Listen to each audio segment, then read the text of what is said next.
Olá, estudante do sexto ano. Nesse vídeo vamos falar sobre a planificação de prismas e pirâmides. Isso mesmo, né? Planificação significa tornar plano a representação geométrica dessas figuras, né? São sólidos geométricos que também podem ser representados na sua forma planificada. Vamos lá? Então, vários produtos possuem embalagens no formato de sólidos geométricos. Com certeza você tem muitos aí na sua casa, né? Mas vale a pena lembrar que antes de estarem prontas como embalagens, elas tiveram que ser montadas. É importante a gente lembrar disso, que antes de formar aquela caixa, ela estava planificada, né? Eu poderia colocá-la em cima de uma mesa, por exemplo. Então, nós temos aqui um exemplo, né, de uma embalagem de chá. E aqui ela aparece planificada, né? Notem, né, que ela tem aqui alguns recortes diferentes, justamente para facilitar a montagem, o encaixe na hora de formar a embalagem, né, de formar a caixinha. A embalagem fechada vai recair exatamente nessa, né? É a imagem de um prisma, né? Quase que um cubo, né? Não é um cubo porque não tem todas as faces com as mesmas medidas, todas as medidas iguais, né? Por isso que ela é um prisma, tá bom? Então, a planificação significa tornar plano. É como se fosse um molde que, a partir dele, dobrando e colando, é possível construir uma forma geométrica espacial.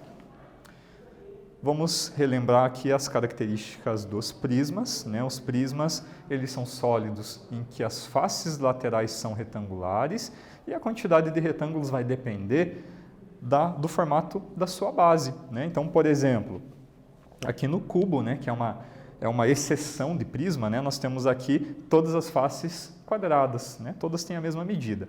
Já na segunda figura eu tenho um prisma triangular. Notem que a base é um triângulo e por isso nós temos 3 retângulos que formam esse prisma. Lembrando também que o prisma tem 2 bases e elas são paralelas, né, estão na mesma direção. Nós temos também aqui um exemplo de prisma quadrangular, né, em que a base é quadrada.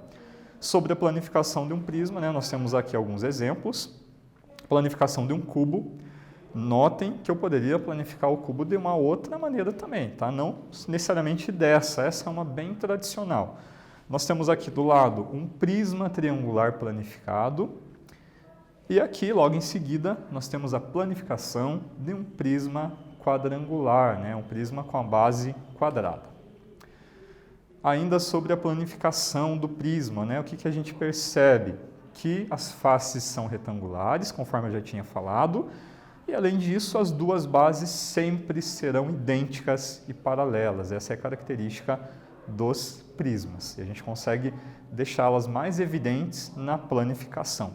Bom, sobre as pirâmides, temos que lembrar que as pirâmides só têm uma base, e a quantidade de lados que tem na base vai determinar a quantidade de triângulos que nós temos na lateral de uma pirâmide. Então, nós temos aqui a pirâmide triangular, cuja base é um triângulo, pirâmide quadrangular, com base quadrada, e a pirâmide pentagonal, que tem a base em forma de pentágono, né? São 5 lados formando essa base.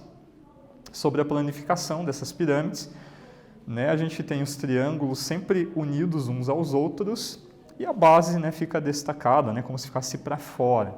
Então, essa é a maneira mais viável de fazer a planificação de uma pirâmide. Então, por exemplo, aqui a planificação de uma pirâmide triangular, aqui a planificação de uma pirâmide quadrangular na minha segunda figura, e na minha terceira figura, consegue identificar a base?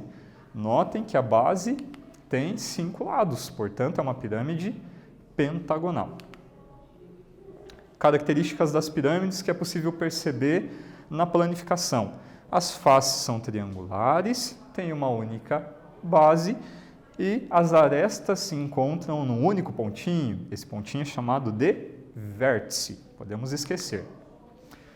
Então, nesse vídeo, nós falamos sobre a planificação de prismas e pirâmides. Espero que vocês tenham gostado.